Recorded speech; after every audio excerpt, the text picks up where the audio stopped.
સુરતના અડાજણ વિસ્તારમાં મહાનગરપાલિકાના કર્મચારી અકસ્માત સર્જ્યો. સુરતના અડાજણ વિસ્તારમાં મહાનગરપાલિકાના અધિકારી અકસ્માત સર્જ્યો હતો. વિચિત્ર અકસ્માત મહાનગરપાલિકાના 8મા ઝોનમાં ફરજ બજાવતા નિલાંગ ગાયવાલાએ પોતાની ખાનગી કારથી સર્જ્યો હતો. અધિકારી પાલિકાના 8મા ઝોનમાં આસિસ્ટન્ટ એન્જિનિયર તરીકે ફરજ બજાવે છે.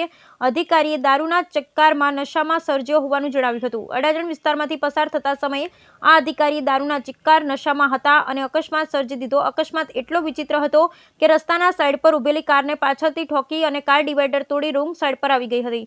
સદનસીબે આ ઘટનામાં જાનહાનિ ટળી હતી. ઘટનાને લઈ મોટી સંખ્યામાં લોકોનું ટોળું એકત્ર થઈ એસએમસી અધિકારીને પકડી પડ્યો હતો. પાલિકાના આ અધિકારીએ અકસ્માત કર્યો હોવાની જાણ થતાં અધિકારીના પરિવારજનો આવી તેને લોકોના ટોળા વચ્ચે ભગાવી ગયા હતા. કારમાંથી પરિવારજનોએ એસએમસી લખેલું બોર્ડ પણ દૂર નાખ્યું હતું અને બનાવની જાણ થતાં અડાજણ પોલીસ ઘટના સ્થળે દોડી આવી. જોકે પોલીસ આવે તે પહેલા પરિવારજનો અકસ્માત સર્જનાર એસએમસી અધિકારીને ભગાવી ગયા હતા.